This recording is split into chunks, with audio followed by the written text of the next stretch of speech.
GP Italia mungkin tidak akan pernah bisa dilupakan oleh sosok Nyck de Vries. Ia dipanggil secara mendadak pada hari Sabtu untuk menggantikan pembalap utama Williams, Alex Albon, yang harus absen karena alami radang usus buntu.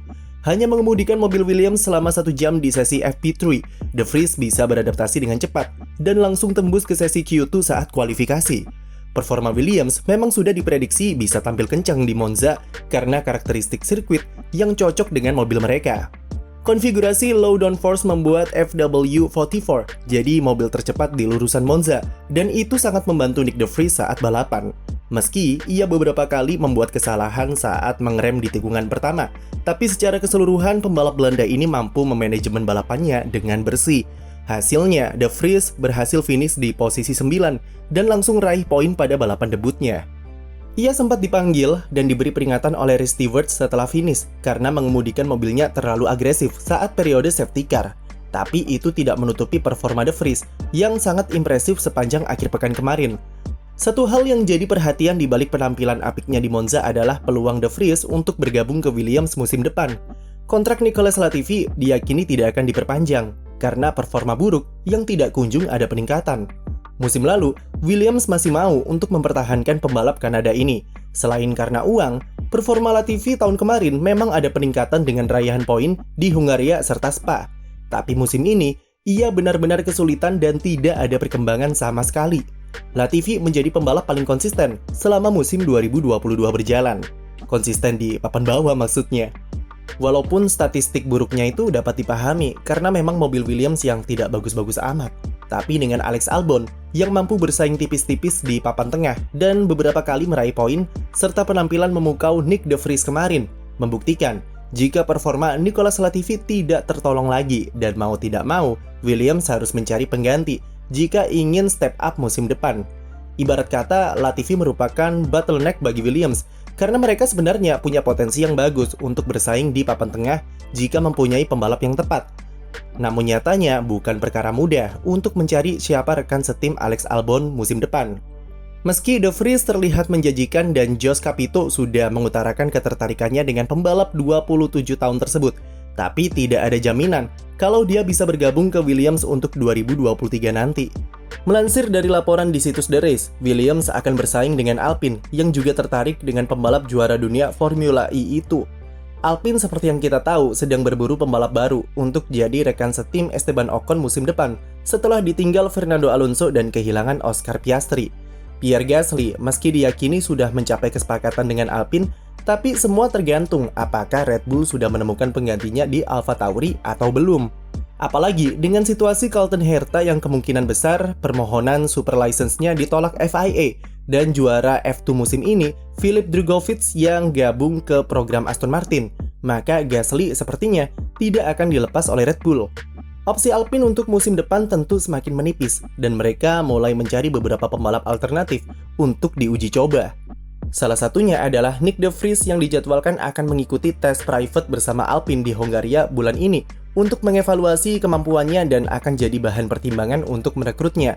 Selain de Vries, Colton Herta juga diyakini ikut dalam tes private tersebut atas permintaan dari Red Bull dan dia tidak masuk ke dalam kandidat Alpine. Red Bull sepertinya ingin mengevaluasi dan menguji Herta lebih sering di mobil F1 bersamaan dengan berakhirnya seri IndyCar musim ini pekan lalu.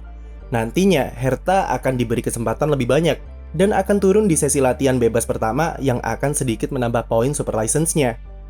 Selain de Vries, kandidat lain yang dipertimbangkan oleh Alpine adalah Jack Doohan, selaku pembalap akademi mereka. Ia dijadwalkan akan diberi jatah untuk turun di sesi latihan bebas pertama oleh Alpine untuk memperkaya pengalamannya di mobil F1. Tapi kemungkinan besar Alpine akan mempromosikan Jack Doohan ke posisi sebagai pembalap cadangan karena ia dinilai belum siap untuk langsung debut ke F1. Keikutsertaan de Vries ke tes private Alpine setidaknya memberikan kita gambaran soal betapa kacaunya silly season kali ini. Semuanya sulit diprediksi dan opsi pembalap yang ada bagi setiap tim cukup banyak. De Vries sebenarnya lebih memungkinkan untuk gabung ke Williams dengan penampilan apiknya di Monza. Tapi pembalap yang punya keturunan Indonesia ini melihat opsi lain di Alpine dan menerima tawaran dari mereka untuk jadi bahan evaluasi. Alpine secara tim memang lebih menjanjikan karir yang lebih cerah dan posisi mereka di F1 sekarang jelas lebih baik ketimbang Williams yang masih sempoyongan di papan bawah. Jadi menurut kami wajar saja jika De Vries mengeksplorasi pilihan alternatif selain Williams, meskipun ini bisa jadi bumerang bagi dirinya sendiri, karena peluang untuk kehilangan kedua kesempatan sekaligus sangat besar bagi De Vries.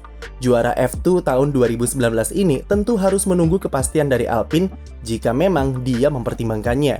Sementara Williams yang sudah jelas ingin merekrut De Vries mungkin akan hilang kesabaran karena menunggu terlalu lama dan akan berpaling ke opsi pembalap lainnya. Williams masih punya beberapa kandidat lain yang bisa gantikan Latifi untuk 2023. Seperti talenta akademi mereka yaitu Logan Sargeant yang saat ini duduk di posisi 3 klasemen F2. Sargeant diyakini menjadi opsi jika De Vries gagal mereka dapat, karena dengan posisinya musim ini maka Sargeant seharusnya sudah punya poin super license yang cukup untuk debut di F1 tahun depan. Daniel Ricciardo juga masuk ke radar Williams, hanya saja ia akan jadi opsi terakhir dengan pertimbangan performanya di McLaren yang tidak kunjung membaik. Dengan semua pilihan yang ada, Williams sebenarnya punya fleksibilitas untuk menentukan siapa yang akan menemani Alex Albon. Tapi jelas, jika mereka sangat ingin merekrut Nick De Vries musim depan, dan dengan Alpine yang bergabung ke persaingan, rasanya Williams akan alami beberapa kesulitan dalam menentukan pilihannya.